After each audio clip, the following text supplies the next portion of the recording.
আমার বউ বিসিএস পরীক্ষায় পাশ করার পর থেকে রাস্তাঘাটে চলাচল করা আমার জন্য দায় হয়ে গিয়েছে। সারাদিন কাজ করার পর রিক্সাটা নিয়ে সবে বাড়ির দিকে রওনা দিয়েছি। এমন সময় এলাকার এক ভাই আমাকে ডেকে বললেন, কিরে আকাশ, সারা জীবন কষ্ট করে রিক্সা চালিয়ে বউকে বিসিএস ক্যাডার বানিয়ে ফল কি অন্য কাউকে খাওয়াবি নাকি? তোর বউ তো তোকে রেখে চলে গেলই বলে। আমাদের কথা মিলিয়ে দেখিস। সারাদিনের রোদের ভিতর রিক্সা চালিয়ে এখন শরীরে বিন্দুমাত্র বল শক্তি নেই, তাই কারো সাথে তর্ক করতে গেলাম না। মুচকি হেসে বললাম, আমাকে রেখে চলে গেলে আর কি করব ভাই বলেন? আমি না হয় আরেকজনকে বিয়ে করে সুখে থাকবো।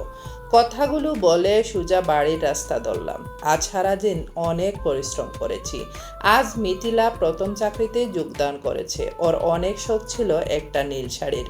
অভাবের সংসারে কখনো ওর শখ-আহ্লাদ পূরণ করতে পারেনি, তাই আজ অনেক কষ্ট করে বেশ কিছু টাকা রোজগার করেছি। আজ মিথিলার সব থেকে বড় ইচ্ছেটা পূরণ হয়েছে। আজ ওর ছোট ছোট ইচ্ছেগুলো আমি পূরণ করে দিব। বড় বাজার থেকে বেলি ফুলের মালা আর 6টা গোলাপ কিনে এনেছি, তা আর সাথে 2 প্যাকেট বিরিয়ানি, সব মিলে প্রায় 1002 টাকা খরচ লেগেছে। গত কয়েক সপ্তাহ ধরে দুপুরের খাওয়ার টাকাটা জমিয়ে এসব কিনতে পেরেছি। আজকাল একদিনে এত টাকা রোজগার করা প্রায় অসম্ভব। খুব খুশি মনে ঘরে ফিরছিলাম, কিন্তু মাঝপথে মনটা বিষিয়ে গেল। মনের ভিতর না চাইতেও নানা প্রশ্ন উকি দিচ্ছে। আচ্ছা, মিথিলা চাকরি করতে গিয়ে বদলে যাবে না তো? তখন কি আমাকে ছেড়ে চলে যাবে? আমাদের এই 9 বছরের সংসার জীবন ভুলে যাবে? না না, এসব আমি কি ভাবছি? মিথিলা আমাকে খুব ভালোবাসে। আমার জন্য কত শখ-আহ্লাদ মাটিতে পুঁতে ফেলেছে তা আমার অজানা নয়। এসব কথা ভাবতে ভাবতে কখন যে বাড়ির সীমানায় চলে এসেছি নিজেই বুঝতে পারিনি। রিক্সাটা জায়গা মতো রেখে উপহারগুলো হাতে নিয়ে বাড়ির ভেতর প্রবেশ করলাম। মিথিলার এইসব দেখলে কতটা খুশি হবে ভাবতেই খুব আনন্দ লাগছে। আমাদের বাড়িটা কাঠের তৈরি, উপরে টিনের চাল। মা বাবা অনেক আগেই মারা গেছে, তবে আব্বার বাড়িটা ছিল, তাই আগে থাকার তেমন কোনো অসুবিধা হয়নি। ঘরে ঢুকে দেখলাম মিথিলা ঘুমিয়ে আছে। আগে পরে কখনো মিথিলা আমি বাড়িতে না আসলে ঘুমাতো না, তাহলে আজ হঠাৎ? ঘড়ির দিকে তাকিয়ে দেখলাম মাত্র 8টা বাজে। হয়তো অফিসে গেছিল তাই ক্লান্ত হয়ে পড়েছে, কিন্তু বাড়ি ফিরেছে সেই বিকেলে। এখনো ঘুমিয়ে আছে, তাহলে তো অনেক ঘুমিয়েছে। উপহারগুলো সাথে সাথে দিতে না পারলে কি আর উপহার দেওয়ার মজা থাকে নাকি? আমি আস্তে আস্তে ওর মাথায় হাত বুলিয়ে দিয়ে বললাম, মিথিলা অনেক ঘুমিয়েছে, এখন উঠো। মিথিলার চোখ বন্ধ রেখেই বলল, কোথায় অনেক ঘুমিয়েছি, মাত্র শুয়ে পড়লাম, তুমি রাতে খেয়ে নিও। খুব কষ্ট পেলাম ওর কথাগুলো শুনে। আগে পরে কখনো এমন ব্যবহার করিনি, তাই মানতে একটু কষ্ট হচ্ছে। তবুও নিজেকে সংযত করলাম। বললাম, দেখো, আমি তোমার জন্য নীল শাড়ি, বেলি ফুলের মালা আর গোলাপ এনেছি। এগুলো দেখে তারপর ঘুমিয়ে যেও। মিথিলা বেশ বিরক্ত হয়ে বলল, দেখো, এমন হাজার হাজার নীল শাড়ি, সস্তা ফুল কিনতে পারবো আমি এখন? তুমি আমাকে বিরক্ত করো না তো। চাকরি তো করনি কখনো, তাই জানো না ঠিক কতটা কষ্ট করতে হয়। মিথিলার কথার উত্তর দেওয়ার মতো কোনো ভাষা আমার জানা নেই। ওর সাথে ঝগড়া করতে আমার ভালো লাগে না, তাই চুপচাপ জিনিসগুলো টেবিলের উপর রেখে দিলাম। এত সময় ক্ষুধায় পেট চুচু করলেও এখন যেন তা বাতাসে মিলিয়ে গেছে। যে মেয়ে 9 বছরের বিবাহিত জীবনে কখনো আমাকে রেখে খাবার খায় না, সে আজ এত সকালে আমাকে রেখে খাবার খেয়ে নিল। কি জানি, হয়তো ক্ষুধা লেগেছিল অনেক। ব্যাপারটা এড়িয়ে যাওয়ার চেষ্টা করতে লাগলাম, কিন্তু বারবার মাথায় সব উল্টোপাল্টা চিন্তা ঘুরপাক খাচ্ছে। 1 গ্লাস পানি খেয়ে ঘর থেকে বেরিয়ে এলাম। ঘরের সামনে বারান্দা মতো করা, মাটি দিয়ে তৈরি আর কি। এই বারান্দায় বসে কত গল্প করেছি আমরা দুজন।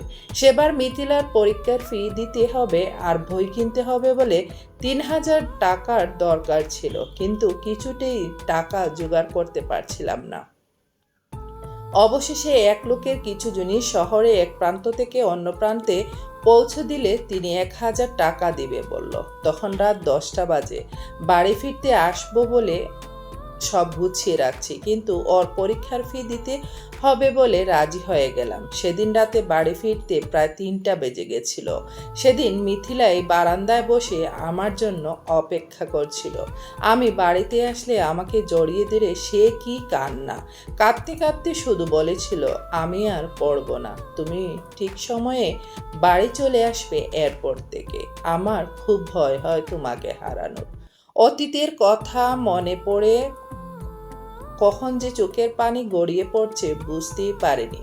হাত দিয়ে চোখ আর কপাল মুছে নিলাম। হয়তো আমি বেশ ভাবছি, এটাও হতে পারে মিথিলা অনেক ক্লান্ত বা শরীর খারাপ। না জেনে এভাবে ওকে দোষ দেয়া একদম ঠিক হচ্ছে না আমার। 9 বছরের ভালোবাসা 9 মিনিটে যাচাই করা কি উচিত? চাকরি পাওয়ার পর থেকেই মিথিলার ভেতর পরিবর্তন লক্ষ্য করলাম। এখনও আমার সাথে খুব একটা কথা বলে না। বাড়িতে ফিরেই নিজের কাজে ব্যস্ত হয়ে যায়। আমি নিজে থেকেই কথা না বললে খুব একটা কথা বলে না। চুপচাপ ফোন নিয়ে কিছু একটা ব্যস্ত হয়ে থাকে। আর মিথিলার স্মার্টফোন আগে ছিল না। চাকরি পাওয়ার সাথে সাথে একটা স্মার্টফোন কিনে নিয়েছে। বাড়িতে থাকলে সারাক্ষণ ফোন নিয়ে পড়ে থাকে। মাঝে মাঝে মুচকি হাসে, কখনো কখনো সুন্দর করে সেজে ছবি তোলে।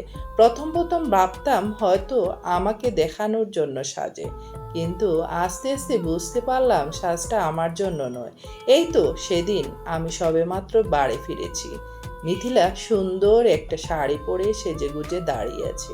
আমি ঘরের কোণে ঢোকার আগে থেকেই ওকে দেখতে পেয়েছি, কিন্তু আমি ঘরে ঢোকার সাথে সাথে ও সব সাজ নষ্ট করে দিচ্ছে। মানে মুখের মেকআপ তুলে ফেলছে। আমি ওর এমন কাজ দেখেও ওকে বললাম, আমার জন্য সাজলে আর আমাকে দেখতে দিচ্ছ না, রাগ করে আছো নাকি আমার উপর? মিথিলা হেসে জবাব দিল, কি যে বলো না তুমি, আমি তোমাকে দেখাতে সাজতে যাব কেন? আমি তো ছবি তুলবো বলে সেজেছি। মিথিলার এসব অবহেলা আমার সহ্যের বাহিরে যাচ্ছিল, কিন্তু ওকে কিছুই বলতে পারছি না। কারণ কার কাছে অভিযোগ করব? আমি যে নিজেই আমাকে দিন দিন অবহেলা করছে তার কাছে? হয়তো মিথিলা ভুলে গেছে আমি কতটা ভালোবাসি, বা আমাকে ভুলে যেতে চাইছে। আমি না চাইতেও অনেক কিছু বুঝতে পারি। একজন প্রথম শ্রেণীর সরকারি কর্মকর্তা, স্বামী একজন রিকশাওয়ালা, এই পরিচয়টা দিতে হয়তো দ্বিধাবোধ করে। কে সমাজে নিজেকে ছোট করতে চাইবে বলেন? জীবনের সব থেকে বড় ধাক্কা খেলাম যেদিন মিথিলাকে আমি ওর অফিসের সামনে নামিয়ে দিতে গেছিলাম। মিথিলা রিক্সা থেকে নামতেই একটা ছেলে এসে মিথিলাকে জড়িয়ে ধরল। একজন স্বামীর সামনে অন্য কেউ তার স্ত্রীকে জড়িয়ে ধরলে তার কেমন লাগতে পারে এটা হয়তো ভাষায় প্রকাশ করে সম্ভব নয়। আমি খুব বেশি রেগে লোকটার গায়ে হাত তুলব এমন সময় মিথিলা আমার দিকে তাকিয়ে কর্কশ গলায় বলল, তোমাকে তো ভাড়া দিয়ে দিয়েছি, তাহলে কেন এখানে দাঁড়িয়ে আছো? বেশি ভাড়ার দরকার? আমি কিছু না বলে হতভম্ব হয়ে দাঁড়িয়ে রইলাম। ভাঙা গলায় বললাম, আমি ভাড়া? কথা শেষ হওয়ার আগে মিথিলা আমার হাতে 100 টাকার নোট গুঁজে দিয়ে বলল, যাও তো এখন এখান থেকে। তারপর ওই লোকটার হাত ধরে বলল, তাড়াতাড়ি চলো, অফিসে অনেক কাজ পড়ে আছে। লোকটাও মিথিলার হাত ধরে দ্রুত পায়ে হেঁটে চলে গেল। আমার তখন মনে হচ্ছিল আমি কোনো ভয়ঙ্কর দুঃস্বপ্ন দেখছি। আমার মিথিলা এমন করতে পারে না। কি করব বুঝতে পারছি না। কোনো রকমভাবে বাড়িতে ফিরে এলাম। রাস্তায় থাকলে হয়তো একটা বড় অ্যাক্সিডেন্ট হতে পারতো, তাই বাড়িতে চলে এলাম। জীবনের প্রতি আমার মায়া শেষ হয়ে গিয়েছে। তবুও আমি মিথিলার থেকে উত্তর চাই। এতটা ভালোবাসার এই প্রতিদান দিল আমাকে। ওর কি একটুও বুক কাঁপলো না আমাকে এতটা কষ্ট দিতে? হঠাৎ মিথিলার গলা শুনতে পেয়ে লাফিয়ে উঠলাম। মিথিলাকে জিজ্ঞেস করলাম, মিথিলা, আজকের এই ছেলেটাকে? সে উত্তর দিল, তার নাকি সে খুব কাছের একটা বন্ধু। আসলে কি মেয়েদের কোনো বন্ধু হয়? বিয়ের পরে মেয়েদের বন্ধু থাকতে নেই। স্বামী মেয়েদের প্রথম বন্ধু এবং শেষ বন্ধু। সো আমাদেরকে বন্ধুত্বের সংজ্ঞাটা জেনে নেওয়া উচিত। আর তখনই আমার মনে পড়ছিল ওই দিন, প্রথম দিন আমার যে ভাইটা রাস্তায় দাঁড়িয়ে আমাকে জিজ্ঞেস করেছিল, কিরে তুই কি তোর নিজের পায়ে কুড়াল দিচ্ছিস? সেই কথাটাই আজ মনে পড়ল। ভালো থেকো মিথিলা।